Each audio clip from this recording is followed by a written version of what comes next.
Alrighty, guys, this is the start of the series. This is a lot of new stuff. So there's a couple things, but even before I hit new game, even before the timer is actually supposed to be starting, I have to go through a couple things I'm gonna do. I'm gonna speed up a lot because that's just what I do. That's what I can do in emulator. But more importantly, we need to know what we're doing, where we're going. Really, with these newfound strats of like frustration, which I'll get to later, we can really almost use any partner, or any not any partner, any starter. But we reset for a specific one, actually, and that specific one is Skitty. And you're thinking, why Skitty? Before we got frustration, Skitty was actually insanely overpowered. Multi-hit moves like double slap, fury attack, stuff like that actually had insane power for its like ability to hit more than once. So we were just like, okay, we'll survive until we get double slap, and then just coast through the game with double slap, because double slap, the last known any percent with double slap submitted to leaderboards was me, and we killed Groudon in 3 or 4 turns with Groudon, and that's insane to think about. It just has so much power and punch, you can just like basically coast through the game with it. But now, with frustration, we have the ability to actually just basically hit 90 damage, and we can actually squeak through the game with doing 90 damage a turn. So now, I'm gonna come back to you. One more thing. There is, on the route itself, there is a list of questions to get hasty. Like, it's mostly the stuff you would think, like, are you late for school meetings? No, you're hasty, you don't want to be late. It's a pleasant day at the beach, you want to go home, even if it's a pleasant day at the beach, just because you want to go. There's a couple of ones that are weird, though. Like, on vacation outings, you want to go alone. That's one of the weird ones. And if you want to look at the extended one, there's one on the route that I'll post in the description of each video. But anyway, I will come back to you guys after I get my Skitty. Alrighty, so I got my Skitty. I'm on this partner screen, and you're probably thinking, hey, what Pokemon do I need to use for my partner? There's a couple contenders, like Pikachu has Paralysis, Cyndaquil has the overpowered Smokescreen, and we use that in Time Sky Darkness. But what we're really going to do is we're going to pick Squirtle. Squirtle has the bulkiness that we kind of want. We used his bubble in previous runs and previous categories because it could slow bosses down, which actually speed is super overpowered in this game too. But Squirtle is basically just the bulkiest Pokemon. We could possibly have other ones, but from our understanding, Squirtle is like by far the best for this point in the game. So now we just want to name him one character, and that's like all speedrunning criteria. And then everything's pretty basic from here, right? So now when we want to name ourselves, we want to name ourselves one character. I usually go with lowercase a just because it's the first thing it defaults to it. I can just hit A, start A, and be good. So that's like all we really need. Now we just have all this crap. And now we have, we're in our first dungeon now, right? So we need to change some few things. Like, if you see how slow this goes, that's super slow. Like, it feels like molasses. So now, we can actually change it. If we go to others, go to game options, go to dungeons, dungeon settings, we can change a lot of this. So the three main things I want to highlight is the speed, which obviously makes us faster. Far off pals. This is basically like if Squirtle's separated from you, do you want to look at him when he attacks, or do you not care? And we don't really care, so we're just going to set it to self. It's actually faster, but this rarely happens in speedrun, so it doesn't really matter that much anyway. And then the last thing I want to note is the display mode. I personally set it to G, which is map and team on the top and no map on the bottom. But a lot of people like the default that we have here, like the map on the top, or the map on the bottom with you, and then your team and stuff on the top. While that's good and all, I really like, not that. I like map and team on top, because it really clears up this bottom section, and also with the top map being gridded with like dark X's on top of a clear map, it really gives us the ability to see our map in any situation.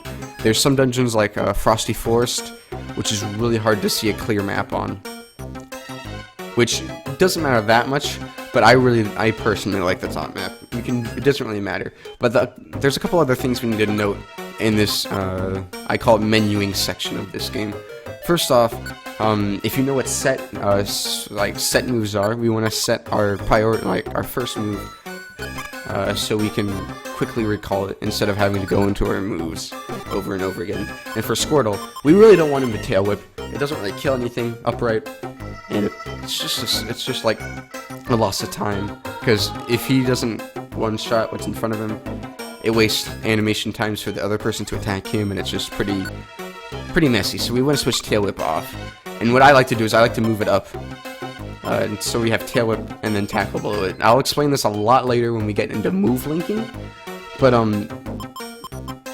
moving tail whip up is just a little preference of mine. Since I'm already in here turning off tail whip, I just move it up when I can. So that's it for the moves. The one last thing we need to do is we need to go into Squirtle's IQs. He has set IQs that are on, that are self-explanatory, but the two that are off, we want to switch on. Dedicated Traveler basically, as it entails, it's dedicated to traveling. It's dedicated to moving around and finding that stairs. So it won't turn around and fight anything that's one tile behind it, or anything crazy like that. And then exclusive move user, we'll just make it so it only uses moves, so it doesn't A attack. And that's very good too. So now that we're done with the quote-unquote menuing part of the game, of this section, we want to find these stairs. These stairs, we always want to prioritize finding the stairs over fighting anything. We could work with basically any level in this game. So it doesn't matter how many things we kill on each floor, we just want to find these stairs. And if you find them, just go through them. So another thing I want to note is that we have Pokey and Oran berries and all these things, and if we excuse me, if we walk up on it, it'll spawn a text box oh, this is what this is. That actually loses us a lot of time. So in order to not do that, let me just defeat this and start going when we find an item. Let me see if there's an item on this floor. But okay, there's this Pokey. So if I'm holding B and I'm going up, I can step on it, and it doesn't make me pick it up, and it doesn't promote the text if it's there. But if I let Squirtle walk over it, no matter what I'm inputting on my controller, Squirtle will always pick it up. So now we just need to find the stairs and go through it. And we get prompt boxes, basically teaching us tutorials of this game. We just want to beat Tiny Woods as fast as we can. And this has been a pretty bad Tiny Woods, not gonna lie. But alas, we go through it, and Caterpie gets rescued, and we get some items, some insignificant items. So basically, another thing is form a rescue team. We want to form a rescue team. We want to name it one character because speedrunning things. And then we have title card. We get a forced save. And then we get text box text. Helper comes. And then we have to go into the mailbox to get it. This is actually a really hard movement. Overworld movement, at least. The overworld works on a 6-axis for whatever reason. It doesn't work on a 4 like the dungeons do. So we just want to get to the front of this mailbox and just say yes, let's go, mash A, and get into Thunderwave Cave, right? So in Thunderwave Cave, it's the first time around, it's pretty self-explanatory what you want to do. Poochyena are nice to see because you can actually make them run away. My tackle didn't kill it. So if it's just me and I tackle it, and then he gets his runaway prompted, so then he runs away and we don't get experience from him. So then when we find these stairs, we want a quick save. What this quick save does is it fixes our RNG for the rest of the dungeon. So basically, every possible floor layout you have in this game has a designated seed to it. And it's 6 hexadecimals or whatever the heck, I don't really know. But anyway, if we quick save, for some reason, the first PMD games are okay, I'll set our seeds, since I really don't know what the seeds should be, because all the seeds get generated before you go enter a dungeon. If you re-enter a dungeon after a quick save, they're like, okay, let's just use the default seed. Let's just use seed 0 or seed, the first seed out there. So then that allows us to basically route around a lot of the crap and RNG that could be found in not quick saving through dungeons. So, what we're going to do here, and what the biggest route change in between from what I did this the first time and what I did this the last time, is we're actually going to input some Wonder Mail. So basically, what we're doing is, since Frustration is a really rare TM, it's really hard to find. We're going to use Wonder Mail in order to make sure we get those Frustration TMs. So I encourage you to find Wonder Mail that you like to input. I have 2 Wonder Mails in here that I use that you could also use. But really, what we're looking for is we're looking for a Wonder Mail that has near missions of common items. So you get a Rostberry, a Peachaberry, and an Oranberry from Butterfree for rescuing Caterpie. You get a Rostberry and a Reviver Seed from rescuing Magnemite, etc., etc. So we want to find out ways to get near missions incorporated into our regular missions for those common items. So what we do, what I have at least here, it can really be interchanged with whatever the heck berries you want, but the 2 berries you really want to focus on are Peachaberries and Oranberries, and that is because in Tiny Woods and Thunderwave Cave and Mount Steel, the 3 places you do missions in this run, you can only find Peachaberries, Oranberries, Cherry Berries, etc., etc. So, what we want to do is we want to get a Tiny Woods near mission for a Peccaberry, for a Peachaberry, or for an Oranberry. On the route, it's a Peachaberry. It can be really whatever you want. But we want to make sure it is on a floor that is usually not found in the boards. So in the job boards, which I'll show later, has missions routed like for Tiny Woods. There's 3 floors. You can only find floor 2 and floor 3 missions on it. For example, for Thunderwave Cave, you can only find floor 3, 4, 5 missions on it. For Mount Steel, you can find floors 5 through 8 on it, etc., etc. throughout. So we want to find, since you cannot get a floor 1 on Tiny Woods or a floor 2 on Thunderwave Cave, we're going to input codes that'll give us missions for those floors. So we still have a good chance of getting missions from the board from the other floors. So I'm going to input this very quickly because it's really just practice, getting used to the codes. You can use the touchscreen. That's the one thing I don't do that could be optimized. I don't use the touchscreen at all because I think it's very fidgety with what it wants. Hello? I inputted this wrong somewhere. Oh, I always think that's a T.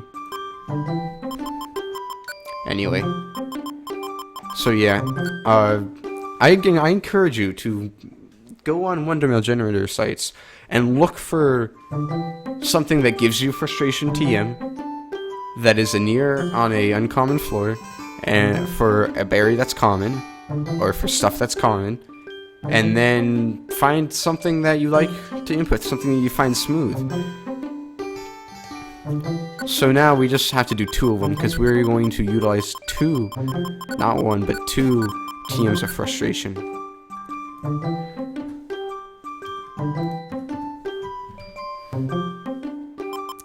So let me just... The one thing you have to note is if you're copy-pasting this into like a doc or something that you're using, you have to keep in mind that